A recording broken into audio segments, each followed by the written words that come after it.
Assalamualaikum warahmatullahi wabarakatuh. Hai hai hai. Nama saya Hervi Vanugra Perdana, kelas 4D, SD Nida Kulon 1, Surabaya.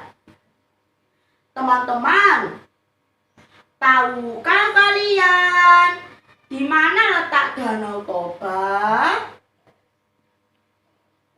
Danau Toba berada di Provinsi Sumatera Utara.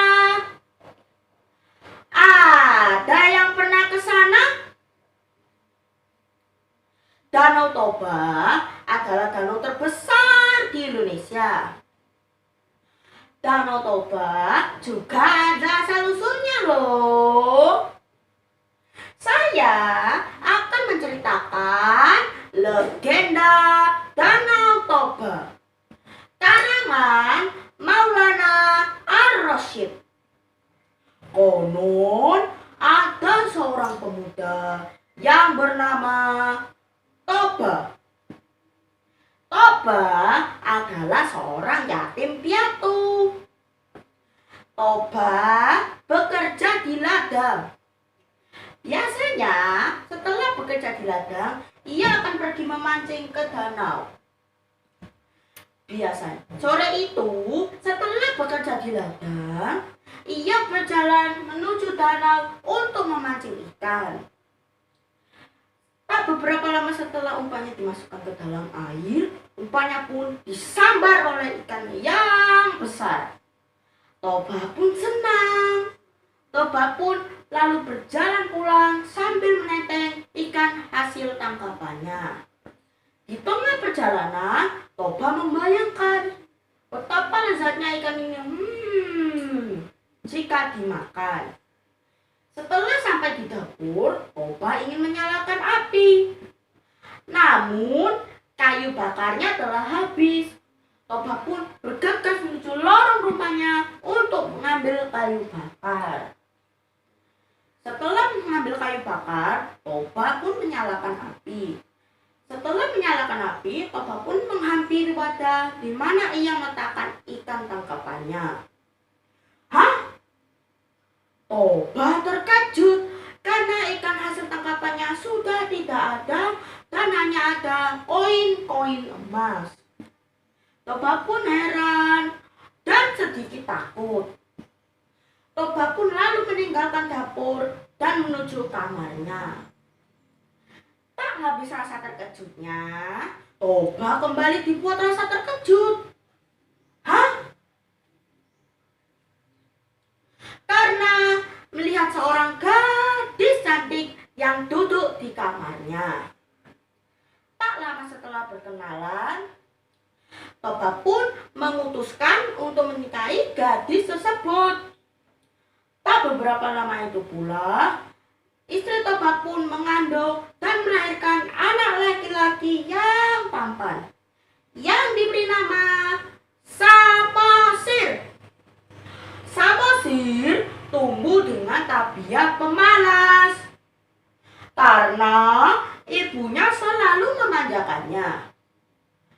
Pagi itu, saat Samosir sedang bermain, ibunya menyuruhnya untuk mengantarkan bekal makan siang untuk ayahnya.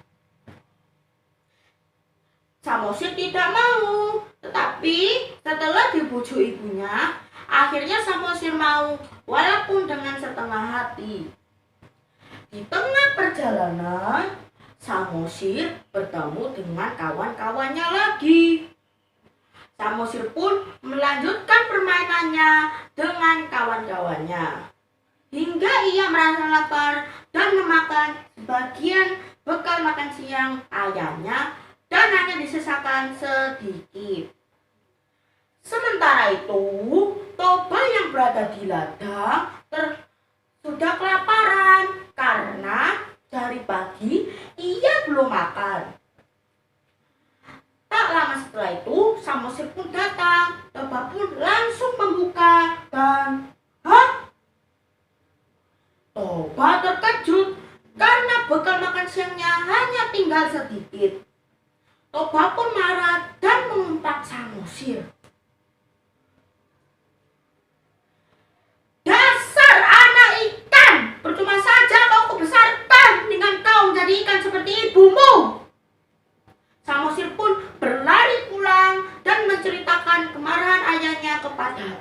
ibunya. Ibunya pun marah dan kecewa kepada Tobah karena sudah melanggar janjinya. Ibunya pun menyuruh Samosir untuk lari ke puncak gunung dan memanjat pohon yang paling tinggi. Setelah Samosir sampai di puncak gunung, ibunya pun langsung terjun ke sungai dan seketika menjadi ikan yang besar. Bersamaan dengan itu, air bah pun datang disertai hujan yang lebat. Sementara itu, Tobah yang berada di ladang terkejut. Hah? Karena melihat air bah yang bergulung-gulung menghantam dirinya. Tobah sempat berteriak minta tolong, tetapi tidak sia-sia. Tobah pun akhirnya tenggelam dan hanyut terbawa air bah. Air bah itu pun akhirnya menggenangi lembah dan hanya menyisakan puncak bukit di mana Samosir menyelamatkan diri. Sejak saat itu, danau tersebut diberi nama Danau Toba dan pulau yang berada di tengahnya diberi nama Pulau Samosir. Nah, teman-teman, kita harus menepati janji yang kita ucapkan dan kita harus mentaati perintah orang tua. Sekian, terima kasih. Wassalamualaikum warahmatullahi wabarakatuh.